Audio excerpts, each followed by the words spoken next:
বিসমিল্লাহির রহমানির রহিম। প্রিয় শিক্ষার্থী বন্ধুরা, আমি মোহাম্মদ নেজামুদ্দিন সাগর, প্রভাষক, ইসলামের ইতিহাস ও সংস্কৃতি, পশ্চিম বাঁশখালী উপকূলীয় degree college, Banshkhali, Chattogram. Online ক্লাসের শুরুতে তোমাদের জানাই মহান বিজয় দিবসের প্রাণঢালা অভিনন্দন ও শুভেচ্ছা। বিজয়ের মাস আমাদের বাঙালি জাতির মহান মাস, ইতিহাস ঐতিহ্যের মাস। এই মাসে ৩০ লক্ষ শহীদ, ২ লক্ষ মা বোনের ইজ্জতের বিনিময়ে আমরা পেয়েছি আমাদের স্বাধীনতা, লাল সবুজের পতাকা, পেয়েছি একটি স্বাধীন সার্বভৌম দেশ। আজকে অনলাইন ক্লাসে আমি যে জিনিসটি আলোচনা করব সেটা হচ্ছে বাংলার ইতিহাস। বাংলার ইতিহাস পাকিস্তান আমল। এখানে কিছু গুরুত্বপূর্ণ প্রশ্ন যেগুলো আমরা প্রায় সময় দেখি জ্ঞানমূলক প্রশ্নে, তারপর অনুধাবন প্রশ্নে, বহু নির্বাচনী প্রশ্নে প্রায় সময় এসে থাকে। সেরকম কিছু গুরুত্বপূর্ণ প্রশ্ন নিয়ে আজকে আলোচনা করব। বাংলার ইতিহাস। বাঙালি জাতীয়তাবাদের উন্মেষ ঘটায় কোন ঘটনাকে কেন্দ্র করে? মূলত ভাষা আন্দোলনকে কেন্দ্র করে বাঙালি জাতির জাতীয়তাবাদের একটা চেতনার সৃষ্টি হয়। পাকিস্তানের মোট জনসংখ্যার কত ভাগ উর্দুভাষী ছিল? পাকিস্তানের মোট জনসংখ্যার 3.27% মাত্র উর্দুভাষী মানুষ ছিল। এরপর আমরা দেখেছি পাকিস্তান সরকার উর্দু ভাষাকে রাষ্ট্রভাষা করার জন্য বিভিন্ন সমস্যার সৃষ্টি করে এবং বাঙালিরা তা প্রতিহত করে। তমদ্দুন মজলিস কখন প্রতিষ্ঠিত হয়? তমদ্দুন মজলিস এটা একটা কৃষ্টি রক্ষার সংগঠন, একটি সাংস্কৃতিক সংগঠন, ভাষা রক্ষার সংগঠন। এটি প্রতিষ্ঠিত হয় 1947 সালের 1 সেপ্টেম্বর, যেটি প্রতিষ্ঠাতা আমরা বলতে পারি ঢাকা বিশ্ববিদ্যালয়ের তৎকালীন তরুণ অধ্যাপক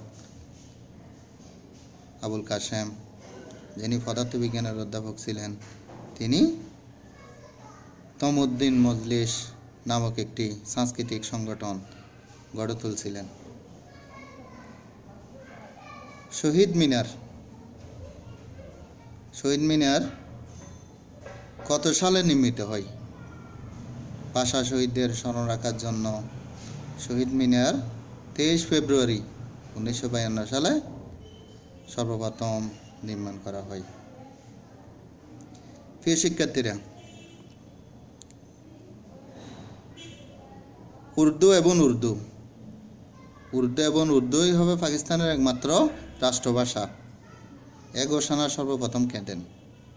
এ ঘোষণা সর্বপ্রথম দেন কায়েদে আজম মোহাম্মদ আলী জিন্নাহ, যিনি ঢাকা বিশ্ববিদ্যালয়ের একটি সমাবর্তন অনুষ্ঠানে বলছিলেন, Urdu shall be state language of Pakistan, অর্থাৎ উর্দু এবং উর্দুই হবে একমাত্র পাকিস্তানের রাষ্ট্রভাষা। সেরকম একটা ঘোষণা দিয়েছিলেন।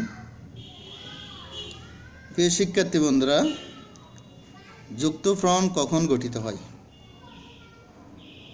ভাষা আন্দোলনের পর একটি শাসনতান্ত্রিক রাষ্ট্র কাঠামো বিনির্মাণের জন্য কয়েকটি দলের সমন্বয়ে, আমরা বলতে পারি 4টি দলের সমন্বয়ে যুক্তফ্রন্ট গঠিত হয়। এবং এই যুক্তফ্রন্ট বিশেষ ভূমিকা রাখে। যুক্তফ্রন্টের মধ্যে ছিল আওয়ামী মুসলিম লীগ, খেলাফত মজলিস,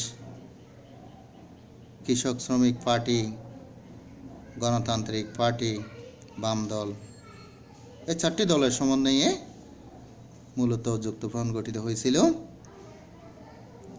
এই যুক্তফ্রন্ট পরবর্তীতে আমরা দেখেছি একটি অবাধ সুষ্ঠু নির্বাচনের জন্য গুরুত্বপূর্ণ ভূমিকা পালন করছিল এবং এই যুক্তফ্রন্ট নির্বাচনে বাঙালিরা স্বতঃস্ফূর্ত অংশগ্রহণের মধ্য দিয়ে বিজয় ছিনিয়ে আনছিল। এই নির্বাচনকে বলা হয় ভোট বিপ্লব। প্রিয় শিক্ষার্থীরা, যুক্তফ্রন্টের মোট 11টি নির্বাচনী ওয়াদা ছিল, ইশতেহার ছিল। তার মধ্যে যেটি 1 নম্বরে ছিল সেটি হচ্ছে রাষ্ট্রভাষা বাংলা চাই। আরও অন্যান্য দফাগুলো খুবই গুরুত্বপূর্ণ ছিল, কিন্তু যুক্তফ্রন্ট যে 21টি দফা তার মধ্যে 1 নম্বরে যেটি ছিল সেটি হচ্ছে রাষ্ট্রভাষা বাংলা চাই। 1954 সালের নির্বাচনে যুক্তফ্রন্ট কয়টি আসন লাভ করে? 1954 সালের ভোট বিপ্লব নির্বাচনে যুক্তফ্রন্ট, যার নির্বাচনী প্রতীক ছিল নৌকা, সেই নৌকা প্রতীক নিয়ে 223টি আসন লাভ করেছিল যুক্তফ্রন্ট। যুক্তফ্রন্টে 237টি আসন ছিল, সেখানের মধ্যে আমরা দেখি 223টি আসন নৌকা প্রতীক লাভ করছিল। এটা একটা ঐতিহাসিক বিজয়। আমরা আরও দেখি পাকিস্তান জন্মের পর, অর্থাৎ 1947 সালে ব্রিটিশ বুনিয়াদের 190 বছরের শাসনের অবসানের পর, যখন 1947 সালের 14 এবং 15 আগস্ট পাকিস্তান এবং ভারত নামক 2টি রাষ্ট্রের জন্ম হয়, তখন পাকিস্তানের 2টি অংশ হয়ে যায়। একটি হচ্ছে পূর্ব পাকিস্তান আর একটি হচ্ছে পশ্চিম পাকিস্তান।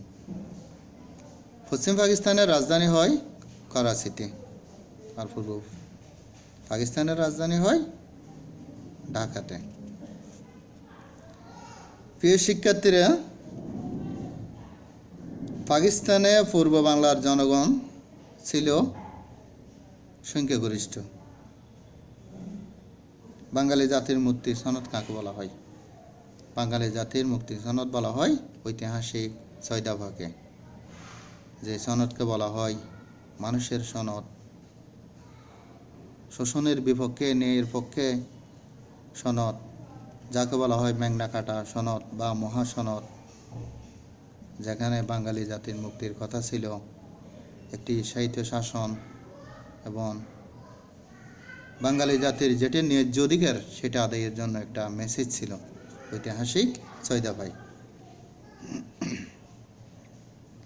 জাতির পিতা বঙ্গবন্ধু শেখ মুজিবুর রহমান 6 দফা দাবি পেশ করেন সাংবাদিক সম্মেলনের মধ্যে দিয়ে। সেই ঐতিহাসিক 6 দফায় 6টি দফা ছিল এবং এই 6 দফার অনেক গুরুত্বপূর্ণ কথা ছিল। বাঙালি জাতির জন্য এটি একটি তাৎপর্যপূর্ণ ঘটনা, আমরা এক কথায় বলতে পারি। আমরা যখন জাতির পিতা বঙ্গবন্ধু শেখ মুজিবুর রহমানের প্রবর্তিত ঐতিহাসিক 6 দফা এই চ্যাপ্টারে যাব, তখন সেখানে আমরা বিশদ আলোচনা পাব ঐতিহাসিক 6 দফা সম্পর্কে। প্রিয় শিক্ষার্থীরা, ঐতিহাসিক 6 দফার আন্দোলনকে নস্যাৎ করার জন্য, দমিয়ে রাখার জন্য, বাঙালি জাতিকে চিরতরে তাদের রাজনীতি থেকে দূরে সরে দেওয়ার জন্য জাতির পিতা বঙ্গবন্ধু শেখ মুজিবুর রহমান সহ 35 জনকে আসামি করে একটি রাষ্ট্রদ্রোহী মামলা হয়। সেই মামলাকে বলা হয় আগরতলা ষড়যন্ত্র মামলা। সেই মামলাটি সংগঠিত হয় 1968 সালে। আগরতলা ষড়যন্ত্র মামলা। সেই আগরতলা ষড়যন্ত্র মামলায় 35 জন আসামি ছিল। আসামিদের মধ্যে বিভিন্ন রাজনৈতিক ব্যক্তিবর্গ ছিল, জনপ্রতিনিধি ছিল, সামরিক বেসামরিক কর্মকর্তা কর্মচারী ছিল, দেশপ্রেমিক মানুষ ছিল, যাদেরকে ফাঁসিতে ঝোলার কথা ছিল, কিন্তু ছাত্রদের আন্দোলনের মুখে সেই ঐতিহাস হাসে আগরতলা ষড়যন্ত্র মামলা ব্যাহত হয় এবং জাতির পিতা বঙ্গবন্ধু শেখ মুজিবুর রহমান পরে মুক্তি লাভ করে এবং তাকে বঙ্গবন্ধু উপাধিও দেওয়া হয়েছিল। সেই মামলার আসামি ছিল 35 জন। 1 নম্বর আসামি ছিল জাতির পিতা বঙ্গবন্ধু শেখ মুজিবুর রহমান। আগরতলা কি? আগরতলা একটা জায়গার নাম, ভারতের ত্রিপুরা রাজ্য আমাদের বাংলাদেশের পূর্ব দিকে অবস্থিত। সেই ত্রিপুরার রাজধানী ছিল আগরতলা। জাতির পিতা বঙ্গবন্ধু শেখ মুজিবুর রহমান ত্রিপুরার রাজার সাথে নাকি একটি দেশবিরোধী একটা বৈঠক করছিল। একটা মিথ্যা অপবাদ ছিল তার বিরুদ্ধে। সেই মিথ্যা অপবাদ দিয়ে জাতির পিতাকে আসামি করা হয়েছিল। সেটা হচ্ছে আগরতলার ষড়যন্ত্র মামলা। জাতির পিতা বঙ্গবন্ধু শেখ মুজিবুর রহমান ঐতিহাসিক 6 দফা পেশ করেন। সেই 6টি দফার মধ্যে যেটি প্রথম দফা ছিল সেটি কি? প্রথম দফা হলো একটি গণতান্ত্রিক রাষ্ট্র, স্বায়ত্ত শাসনের মাধ্যমে একটি রাষ্ট্র হবে, সে কথাটা উল্লেখ ছিল। যেখানে একটি কনস্টিটিউশন থাকবে, অর্থাৎ রাষ্ট্র পরিচালনার মূল দলিল সংবিধান থাকবে। প্রাপ্তবয়স্ক ভোটারদের মাধ্যমে জনপ্রতিনিধি নির্বাচিত হবে। প্রাপ্তবয়স্ক ভোটার কারা? যাদের বয়স 18 বছর হয়েছে তারাই হলো প্রাপ্তবয়স্ক। প্রিয় শিক্ষার্থীরা, আরও কিছু ছোট প্রশ্ন, যেমন তমুদ্দিন মজলিস এটি কি? এটি হচ্ছে একটি সাংস্কৃতিক সংগঠন, একটি কৃষ্টি রক্ষার সংগঠন, কালচারাল অর্গানাইজেশন যাকে আমরা বলতে পারি। এটি ঢাকা বিশ্ববিদ্যালয়ের একজন তরুণ অধ্যাপক, আমাদের চট্টগ্রামের কৃতি সন্তান, ঢাকা বিশ্ববিদ্যালয়ের পদার্থবিজ্ঞানের অধ্যাপক আবুল কাশেম, যার নেতৃত্বে 1947 সালের 1 থেকে 2 সেপ্টেম্বর এই সংগঠনটি আত্মপ্রকাশ পায়। যেটাকে আমরা বলতে পারি ভাষা আন্দোলনের প্রথম সংগঠন, সেটা আমরা বলতে পারি। এবং 1947 সালের 15 সেপ্টেম্বর ভাষা আন্দোলনের প্রথম একটা পুস্তিকা বের হয়। এই পুস্তিকাটার নাম ছিল, পুস্তিকা মানে ছোট একটা বই আকার একটা বিষয় বের হয়। সেটা হচ্ছে পাকিস্তানের রাষ্ট্রভাষা বাংলা নাকি উর্দু। যে মোহাম্মদ আলী জিন্নাহ যে ঘোষণা দিয়েছিলেন Urdu shall be state language of Pakistan, এ কথা বলাতে ছাত্ররা একটি সংগঠন করছিলেন এবং সেটা মানুষকে বোঝানোর জন্য একটি পুস্তিকা বের হয়, যেটার নাম ছিল পাকিস্তানের ভাষা বাংলা নাকি উর্দু। মানুষকে সেটা বোঝানোর জন্য তারা এটা দিয়েছিলেন। এবং পুস্তিকাটি রাষ্ট্রভাষা বাংলা দাবির পক্ষে বিভিন্ন যুক্তি উপস্থাপন হয় সেখানে। কেন হবে না, যেখানের মধ্যে আমরা দেখি সমগ্র পাকিস্তানের মধ্যে 3.27% বাংলা ভাষায় কথা বলে, আর আমাদের বাংলার 46% ছিল উর্দু ভাষাভাষী মানুষ, পক্ষান্তরে 56% ছিল বাংলা ভাষাভাষী মানুষ, এবং আমাদের বাংলাদেশে 1% ছিল অন্যান্য ভাষাভাষী এবং 99% ছিল বাংলা ভাষাভাষী মানুষ। এটা একটা স্বাভাবিক বিষয়, কিন্তু এরপরও পাকিস্তান সরকার দেশ বিভাগের আগে থেকে আমাদের বাংলা ভাষাকে ধ্বংস করার জন্য বিভিন্ন বিষয়ের অবতরণ করেন, যেটা আমরা পরবর্তীতে চূড়ান্ত রূপে দেখেছি 1952 সালের 21 ফেব্রুয়ারি মহান শহীদ দিবসে, মহান আন্তর্জাতিক মাতৃভাষা দিবসে। প্রিয় শিক্ষার্থীরা, ধর্মঘট একটা কথা আসছে এই চ্যাপ্টারে। ধর্মঘট কি?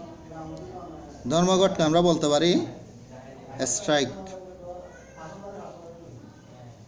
STRIK, স্ট্রাইক অর্থাৎ ধর্মঘট। ধর্মঘট জিনিসটা কি? এটা কোনো শ্রমিক সংগঠন বা ট্রেড ইউনিয়ন অথবা কোনো রাজনৈতিক দল অথবা কোনো গোষ্ঠী কোনো দাবি আদায়ের জন্য সরকারের কাছে বা কোনো প্রতিষ্ঠানের কাছে দাবি আদায়ের জন্য, ন্যায্য দাবি আদায়ের জন্য যে কর্মবিরতি ঘোষণা করে সেটাকে আমরা বলতে পারি ধর্মঘট, আর ইংলিশের মধ্যে বলতে হবে স্ট্রাইক। ধর্মঘটের সময় যারা আহ্বান করছে, ধর্মঘট যারা আহ্বান করে তারা সকল প্রকার স্বাভাবিক কার্যক্রম থেকে বিরত থাকবে এবং অন্যদেরকেও বিরত রাখার জন্য প্রচেষ্টা চালাবে। ধর্মঘট নির্দিষ্ট কাল বা অনির্দিষ্ট কালের জন্য হয়ে থাকে, একটি নির্দিষ্ট সময়ের জন্য হয়ে থাকে, অনেক সময় লাগাতারও হয়ে থাকে। সেটার মতো সমাবর্তন কি? প্রিয় শিক্ষার্থী বন্ধুরা, আমরা আগেই জেনেছি সমাবর্তন। আজকের অনলাইন ক্লাসের শুরুতে বলছিলাম কায়েদে আজম মোহাম্মদ আলী জিন্নাহ ঢাকা বিশ্ববিদ্যালয়ের সমাবর্তন অনুষ্ঠানে বলছিলেন উর্দু এবং উর্দুই হবে একমাত্র পাকিস্তানের রাষ্ট্রভাষা। সমাবর্তন অনুষ্ঠান, সমাবর্তনটা কি? সমাবর্তনকে আমরা ইংলিশের মধ্যে বলতে পারি কনভোকেশন। কনভোকেশন অর্থাৎ সমাবর্তন। এটা সাধারণত হয় যদি এক জায়গায় অনেক মানুষের সমাবেশ ঘটে বিশেষ একটি উদ্দেশ্য নিয়ে, সেটাকে আমরা বলতে পারি সমাবর্তন। কিন্তু পারিভাষিক অর্থে সমাবর্তন অর্থ কোনো বিশ্ববিদ্যালয় কর্তৃক সর্বোচ্চ শিক্ষার্থীদের বিদায় বেলা যে অনুষ্ঠানের আয়োজন করা হয় সেটাকে আমরা বলতে পারি সমাবর্তন। যুক্তফ্রন্ট, আমরা যুক্তফ্রন্ট নির্বাচন সম্পর্কে জেনেছি। যুক্তফ্রন্ট জিনিসটা কি? এটার একটা টিকা, যুক্তফ্রন্টের টিকা, তার ছোট নোট। যুক্তফ্রন্ট মূলত গঠিত হয়েছিল একটি অবাধ, সুস্থ, নিরপেক্ষ নির্বাচনের জন্য, যে নির্বাচনে মানুষের অধিকারের কথা ছিল, বহুল প্রত্যাশিত একটি নির্বাচন যুক্তফ্রন্ট নির্বাচন। মুসলিম লীগকে পরাজিত করার জন্য বাঙালিদের বেশ কয়েকটি জনপ্রিয় দলের সমন্বয়ে গঠিত হয় যুক্তফ্রন্ট। এই যুক্তফ্রন্টের আত্মপ্রকাশ ঘটে 1953 সালে। 53 সালের 4 ডিসেম্বর, 1953 সালের 4 ডিসেম্বর যুক্তফ্রন্ট গঠিত হয়।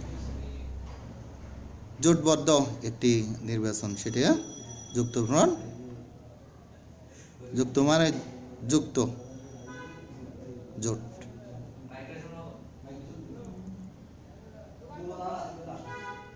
সেখানের মধ্যে 4টি দল ছিল, যেই দলগুলোর নির্বাচনী প্রতীক ছিল নৌকা।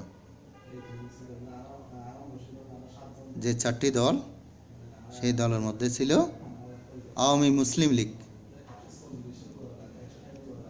এশিয়ার একটি বৃহত্তম রাজনৈতিক দল আওয়ামী মুসলিম লীগ। এটির প্রধান ছিলেন মাওলানা আব্দুল হামিদ খান ভাসানী যুক্তফ্রন্ট নির্বাচনের সময়। আরেকটা ছিল কৃষক শ্রমিক পার্টি, এটা একটা জনপ্রিয় দল, শেরেবাংলা এক ফজলুল হকের হাতে গড়া একটি দল। কৃষক শ্রমিক মানুষের কথা বলা ছিল সেই দলে, কৃষক শ্রমিক পার্টি। এই দলের প্রধান ছিলেন শেরেবাংলা এক ফজলুল হক। নিজাম ইসলামী, এটা একটা রাজনৈতিক দল, মাওলানা আতাহার আলী যে দলের প্রধান ছিলেন, এবং এটিও যুক্তফ্রন্টের সাথে অ্যাড হয়। আরেকটি দল গণতান্ত্রিক পার্টি বা গণতান্ত্রিক দল, যেটার প্রধান ছিলেন হাজী দানেশ। উনি বামপন্থী রাজনীতির একজন ধারক বাহক ছিলেন। গণতান্ত্রিক দল, এই 4টি দলের সমন্বয়ে 1953 সালের 4 ডিসেম্বর যুক্তফ্রন্ট গঠিত হয়। এই যুক্তফ্রন্টের নির্বাচনের প্রতীক ছিল নৌকা। এবং এই যুক্তফ্রন্ট নির্বাচনে 21টি নির্বাচনী ওয়াদা ছিল, 21টি নির্বাচনী ইস্তেহার ছিল, যেগুলো বাঙালি জাতির মত এবং ফাথাইও ছিল। সেখানের মধ্যে 1 নম্বর একটা দাবি ছিল, 1 নম্বর একটা কথা ছিল, সেটা হচ্ছে রাষ্ট্রভাষা বাংলা চাই। এবং 1956 সালের ভোট বিপ্লব এই নির্বাচনে আসন ছিল 237টি। সেখানের মধ্যে নৌকা প্রতীক লাভ করছিল 230টি। এক মহা বিজয়। মুসলিম লীগের দুঃশাসনের বিরুদ্ধে জনগণের ক্ষোভের বহিঃপ্রকাশ এই ভোট বিপ্লব নির্বাচন।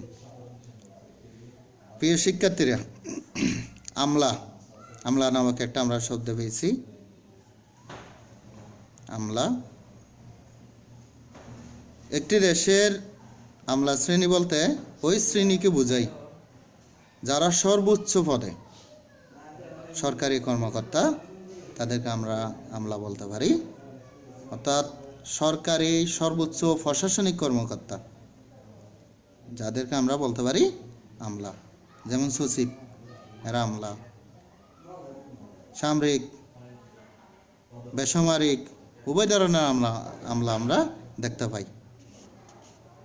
উন্নত এবং উন্নয়নশীল দেশ,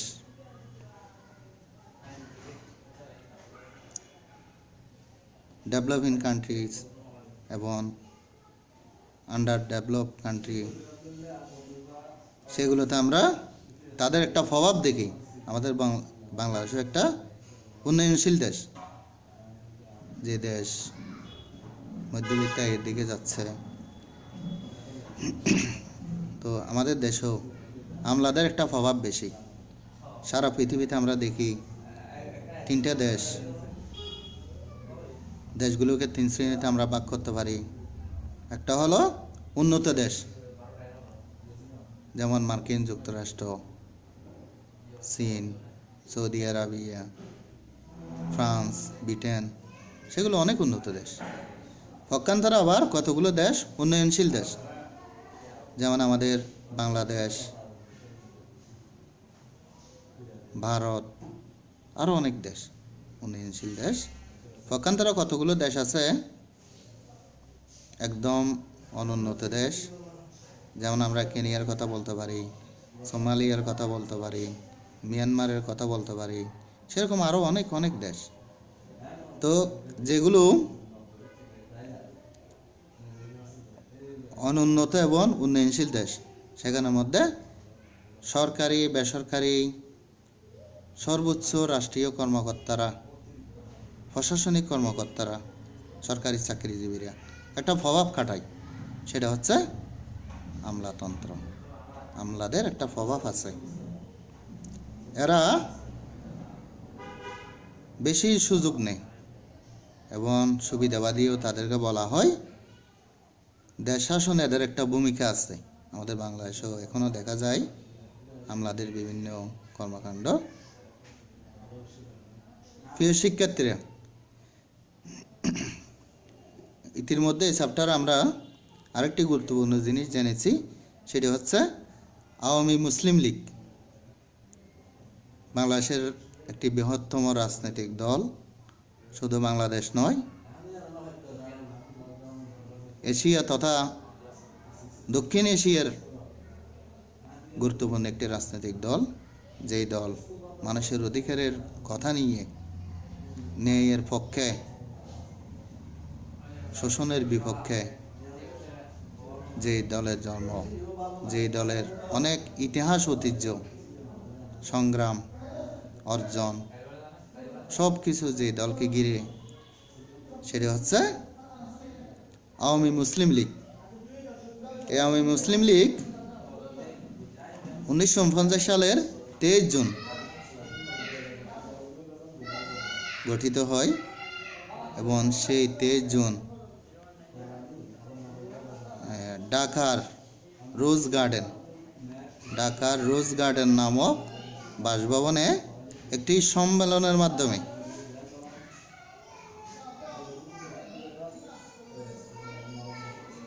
এই দলটির আত্মপ্রকাশ হয় এবং সেখানের মধ্যে দেশের বাছাই করা শীর্ষ নেতারা অংশগ্রহণ করে। সেই সম্মেলনে প্রায় 300 জনের চেয়ে বেশি জনপ্রিয় রাজনৈতিক ব্যক্তিবর্গ, দেশের সর্বোচ্চ মেধাবী মানুষ, সংগ্রামী মানুষ এই বৃহৎ সংগঠনের সাথে সম্পৃক্ত হয়। প্রিয় শিক্ষার্থী বন্ধুরা, এই সংগঠনে যারা অংশগ্রহণ করছিল শুরু থেকেই, তাদের মধ্যে আমরা বলতে পারি বাংলার গণমানুষের নেতা, কৃষক, শ্রমিক, মজলুম মানুষের নেতা, যিনি মানুষের অধিকারের জন্য, বিশেষ করে কৃষকদের,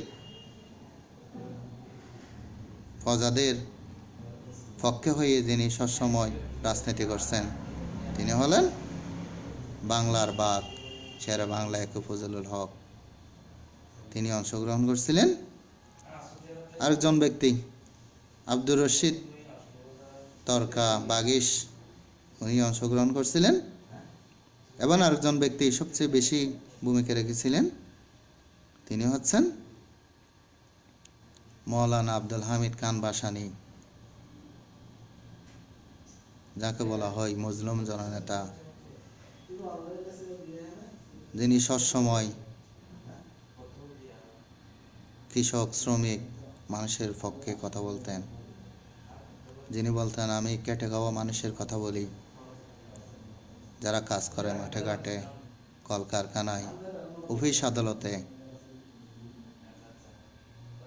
আপোষহীন সেই নেতা মূলত মুসলিম আওয়ামী লীগের একজন ধারক বাহক ছিলেন। সেখানের মধ্যে আমরা আরও দেখি এম মনসুর আলী, তাকেও আমরা একজন গুরুত্বপূর্ণ ব্যক্তি হিসাবে আমরা দেখি। এম মনসুর আলী, তিনি জাতীয় চার নেতার মধ্যে একজন। সৈয়দ নজরুল ইসলাম, তাজউদ্দিন আহমেদ, ক্যাপ্টেন মনসুর আলী, এই সমস্ত ব্যক্তিগুলো অংশগ্রহণ করছিল। এবং আওয়ামী মুসলিম লীগ যখন রোজ গার্ডেনে গঠিত হলো, তখন 300 প্রতিনিধির সেই সম্মেলনে মজলুম জননেতা মৌলানা আব্দুল হামিদ খান ভাসানীকে সভাপতি করা হয়েছিল এবং শামসুল হক, উনি একজন অ্যাডভোকেট ছিলেন, একজন রাজনীতিবিদ ছিলেন, তাকে সাধারণ সম্পাদক করা হয়েছিল। আমরা সেখানের মধ্যে একজন তরুণ ব্যক্তির একজন বিচরণ দেখি, যিনি বয়সে অনেক কম ছিল, কিন্তু যার মধ্যে কাজ করার স্পৃহা ছিল, মেধা ছিল এবং সংগ্রামী মনোভাব ছিল। সেই বাংলার রাখাল রাজা, সর্বকালের সর্বশ্রেষ্ঠ বাঙালি জাতির পিতা বঙ্গবন্ধু শেখ মুজিবুর রহমান। তিনি বয়সে তখন অনেক কম ছিলেন তিনি বয়সে, এবং তাকে যুগ্ম সাধারণ সম্পাদক করা হয়েছিল, জয়েন্ট সেক্রেটারি। পরবর্তীতে আমরা দেখি এটি 1955 সালে মুসলিম শব্দটি বাদ দিয়ে আওয়ামী বা আওয়ামী লীগ করা হয়, এবং সেই মুসলিম শব্দটি বাদ দেওয়া হয় অসাম্প্রদায়িক চেতনা সৃষ্টির জন্য, এবং মুসলিম লীগের যে অপশাসন, দুঃশাসন, সেটাকে জনগণের মধ্যে বোঝানোর জন্য সেই মুসলিম শব্দটি বাদ দেওয়া হয়, একটি অসাম্প্রদায়িক চেতনার বাংলাদেশ বিনিময়ের জন্য 1955 সালে। সেই আওয়ামী লীগ বঙ্গবন্ধুর হাতে আরও অনেক বিস্তৃত লাভ করে, এবং পরবর্তীতে প্রতিটি সংগ্রাম ইতিহাস ঐতিহ্যর ধারক বাহক হয়ে ওঠে। উন্নয়ন, প্রগতি, শিক্ষা, দীক্ষা, আর্থসামাজিক সর্বক্ষেত্রে এ দলের একটি বিশেষ ভূমিকা রয়েছে, এবং বর্তমানেও সেই দলের বিশেষ ভূমিকা রয়েছে। প্রিয় শিক্ষার্থীরা, মৌলিক গণতন্ত্র একটা আমরা শব্দ পেয়েছিলাম। মৌলিক গণতন্ত্রটা কি? মৌলিক গণতন্ত্র ছিল নতুন নির্বাচন কাঠামো। জেনারেল আইয়ুব খান ক্ষমতাকে সুসংহত করার জন্য 1959 সালে 26 অক্টোবর মৌলিক গণতন্ত্র নামক একটি আদেশ জারি করেন, এবং সেই মৌলিক গণতন্ত্রে 4টি স্তর ছিল। 4টি স্তর নির্বাচনী কাঠামোতে 4টি স্তর ছিল, এবং এটি অনেকটা সেই সময়ের জন্য একটা গুরুত্বপূর্ণ ইতিহাসেরও ছিল। যেমন আমরা বলতে পারি 4টি স্তরের জন্য ইউনিয়ন কাউন্সিল 1 নাম্বার, দ্বিতীয় স্তরে দেখি থানা কাউন্সিল, এবং তৃতীয় পর্যায়ে আমরা দেখি জেলা কাউন্সিল। 4 নম্বরে যেটা দেখি সেটা হচ্ছে কি বিভাগীয় কাউন্সিল। পূর্ব পাকিস্তান থেকে 40,000, পশ্চিম পাকিস্তান থেকে 40,000 বিডি মেম্বার নির্বাচিত হয় এই মৌলিক গণতন্ত্রের রূপরেখায়। আইয়ুব খানকে নির্বাচন কাঠামোর একটি স্তর বিন্যাস, একটি রূপরেখা প্রদান করার জন্য তাকে বলা হয় মৌলিক গণতন্ত্রের জনক। এই শিক্ষার্থীরা, আবার বলছি, আইয়ুব খানকে মৌলিক গণতন্ত্রের জনক বলা হয়। কেন বলা হয়? আইয়ুব খান নিজের ক্ষমতাকে সুসংহত করার জন্য নতুন নির্বাচন একটি কাঠামো জনগণের মাঝে একটি আদেশ জারি করেন, যেটা মৌলিক গণতন্ত্র নামে অভিহিত করা হয়। সেই মৌলিক গণতন্ত্রের 4টি স্তর ছিল: ইউনিয়ন কাউন্সিল, থানা কাউন্সিল, জেলা কাউন্সিল এবং বিভাগীয় কাউন্সিল। সব দেশ থেকে, পূর্ব পাকিস্তান থেকে 40,000, পশ্চিম পাকিস্তান থেকে 40,000, মোট 80,000 বিডি মেম্বার নির্বাচিত হয় এই মৌলিক গণতন্ত্রের রূপরেখায়। 6 দফা আমরা আগে জেনেছি। 6 দফা বাঙালি জাতির মুক্তির একটি নিশানা, মুক্তির পথ, মুক্তির হাতিয়ার, মহাসনদ এবং শোষিত মানুষের পক্ষে এক নৈকট্য দলিল, ঐতিহাসিক 6 দফা। 1966 সালের 5 ফেব্রুয়ারি লাহোরে বিরোধী দলীয় এক সম্মেলনে ঐতিহাসিক 6 দফা পেশ করেন জাতির জনক বঙ্গবন্ধু শেখ মুজিবুর রহমান। এই 6 দফার অনেক গুরুত্বপূর্ণ ভূমিকা রয়েছে। পরবর্তীতে 6 দফার হাত ধরে আমরা দেখেছি 1968 সালের আগরতলা ষড়যন্ত্র মামলা প্রতিহত, 1969 সালের গণঅভ্যুত্থান, 1970 সালের মহান নির্বাচন এবং 1971 সালের মহান মুক্তিযুদ্ধ। এই 6 দফার ধারাবাহিক প্রচেষ্টা। সেই 6 দফা জাতির পিতা বঙ্গবন্ধু শেখ মুজিবুর রহমানের 6 দফা, যেটার 6টা দাবি ছিল। দাবিগুলোর মধ্যে আমরা বলতে পারি সংক্ষেপে প্রাদেশিক স্বায়ত্তশাসন, প্রাদেশিক প্যারামিলিটারি গঠন, পৃথক মুদ্রা ও রিজার্ভ ব্যাংক, পার্লামেন্টারি সরকার পদ্ধতি চালু। এই 6টি বিষয়, বিশেষ করে স্বায়ত্তশাসন, প্রাপ্তবয়স্ক ভোটারদের মাধ্যমে একটি নির্বাচন এবং যে দেশ পরিচালনার জন্য একটি মৌলিক দলিল থাকবে, সংবিধান থাকবে। প্রাপ্তবয়স্ক ভোটারদের মাধ্যমে জনপ্রতিনিধি নির্বাচিত হবে। আরও 5টি দফা আছে এটা ছাড়াও। প্রিয় শিক্ষার্থীরা, এরপরে যুদ্ধে আমরা দেখেছি আগরতলা মামলা, আগরতলা ষড়যন্ত্র মামলা, ঐতিহাসিক আগরতলা ষড়যন্ত্র মামলা। এটা কি? জাতির পিতা বঙ্গবন্ধু শেখ মুজিবুর রহমান ভারতের ত্রিপুরা রাজ্যের রাজধানী আগরতলায় গিয়ে সেখানে কংগ্রেস নেতা শচীন্দ্র লাল সিনহের সাথে ভারতের প্রধানমন্ত্রী নেহেরুকে, জওহরলাল নেহেরুকে বার্তা পাঠিয়ে সশস্ত্র আন্দোলনের সহযোগিতা কামনা করেন, অর্থাৎ সেনা বিপ্লব ঘটানোর জন্য একটা প্রচেষ্টা চালায়। এটা ছিল সম্পূর্ণ অবান্তর ঘটনা, অবিশ্বাসযোগ্য এবং মন গড়া, উদ্দেশ্যমূলক ছিল জাতির পিতাকে প্রতিহত করার জন্য। এ ঘটনা প্রকাশিত হলে আইয়ুব সরকার, সামরিক জান্তা আইয়ুব সরকার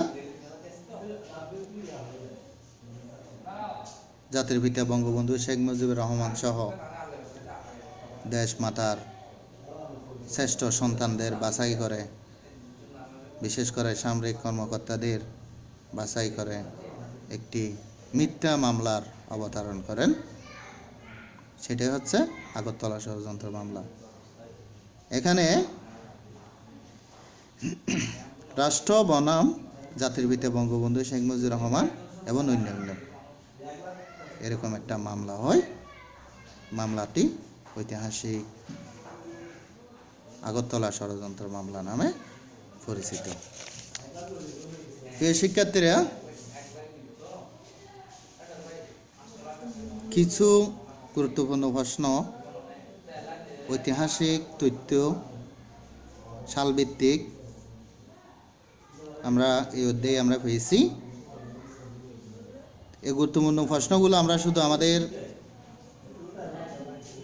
যেই পরীক্ষা সেগুলোর জন্য না, একাডেমিকের জন্য না, অন্যান্য ক্ষেত্রেও যেগুলো আমরা গুরুত্বপূর্ণ বিষয় হিসেবে বিভিন্ন জায়গায় আমরা দেখতে পাই এবং আমাদের জেনে রাখা উচিত, সেগুলো নিয়ে আরেকটু সংক্ষিপ্তভাবে আলোচনা করি। তমদ্দি মজলিস কখন গঠিত হয়?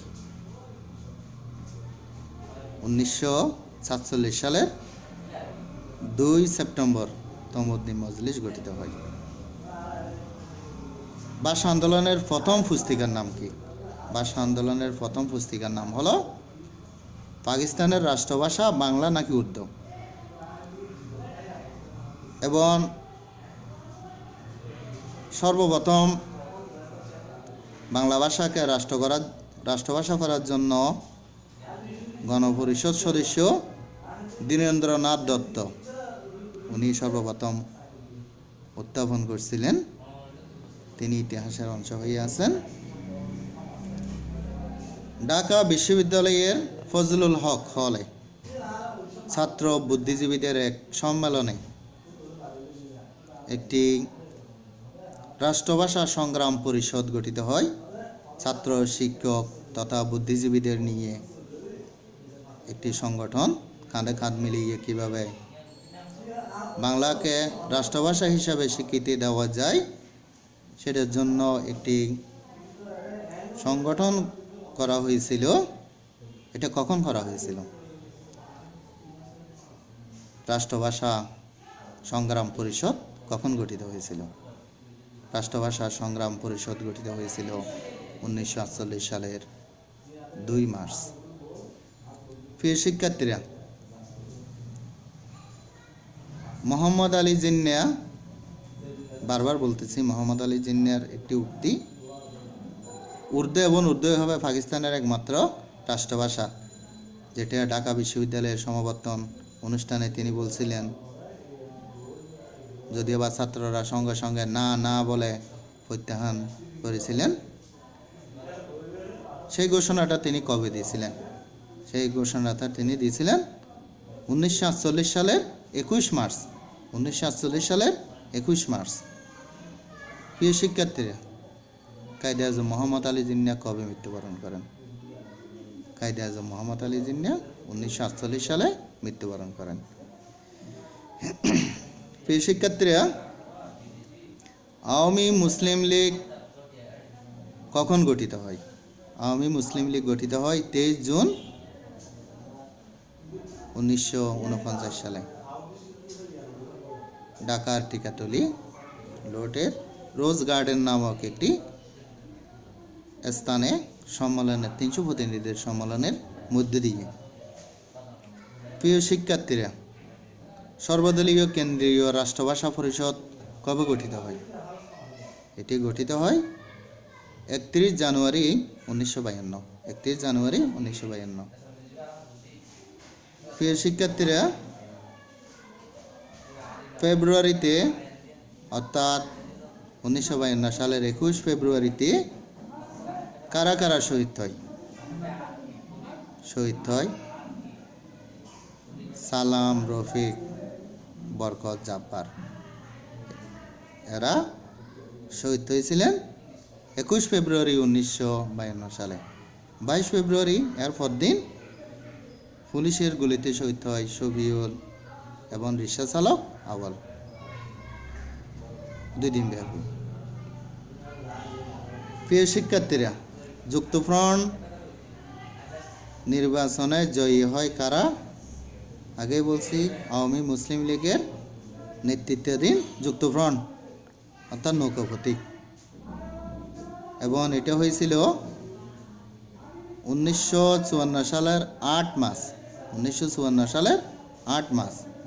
কিন্তু যুক্তফ্রন্ট গঠিত হয়েছিল 1953 সালের 4 ডিসেম্বর।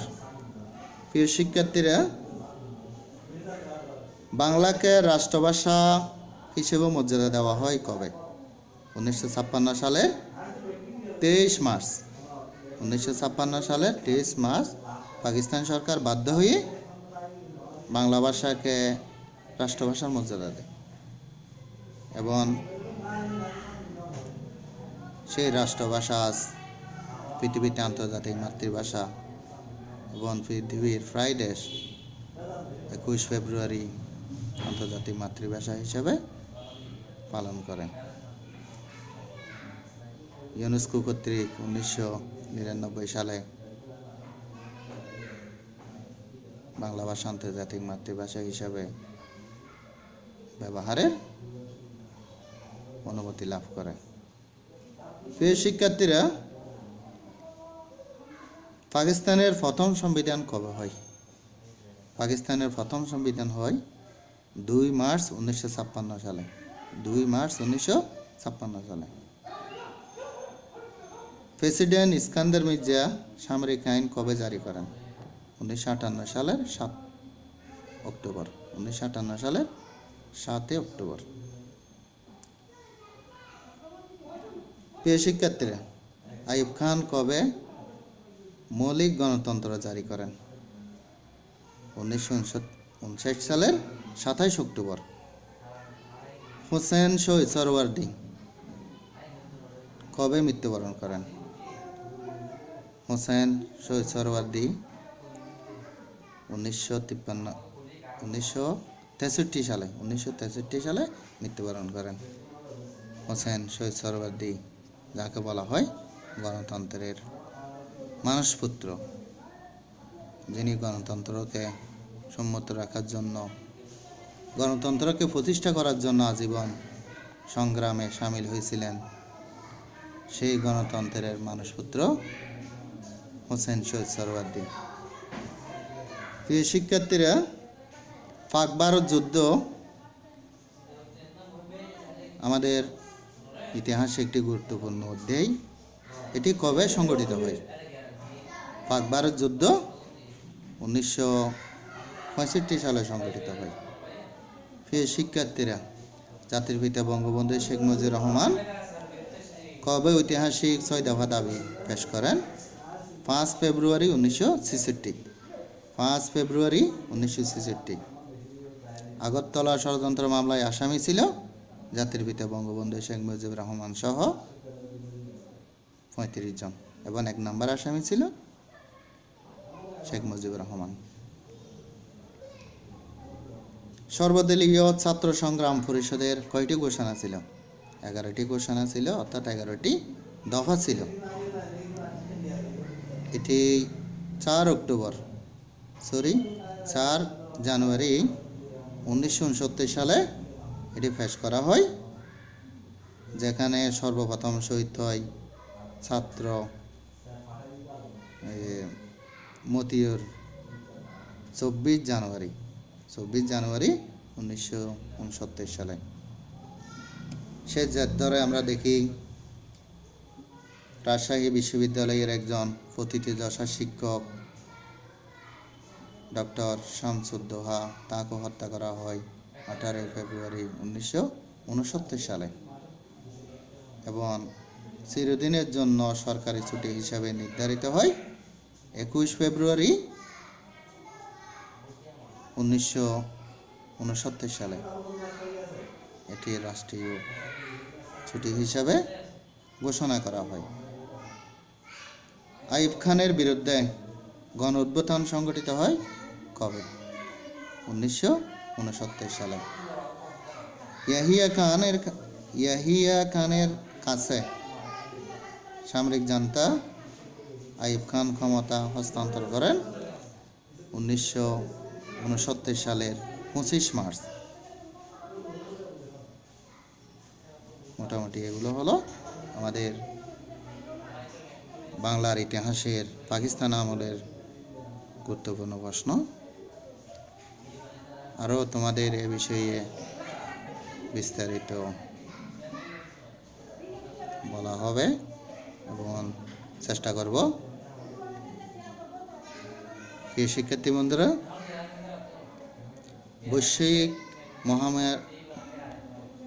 বৈশ্বিক যে মহাব্যাধি করোনা, সেটি আবার দিন দিন বৃদ্ধি পাচ্ছে এবং আমাদের প্রান্তীয় বাংলাদেশও বিশেষ সংকটের মধ্যে রয়েছে।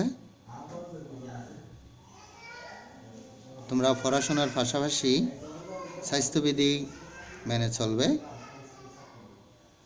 সরকারি বিধিনিষেধ মেনে চলবে এবং নিয়মিত পাঠদানে মনোযোগী হবে। আবার তোমাদের সামনে নতুন কোনো বিষয় নিয়ে আলোকপাত করব। ততদিন পর্যন্ত তোমরা ভালো থেকো, সুস্থ থেকো। তোমাদের আবারও মহান বিজয় দিবসের শুভেচ্ছা এবং অভিনন্দন। ধন্যবাদ। সবাই ভালো থেকো। আসসালামু আলাইকুম।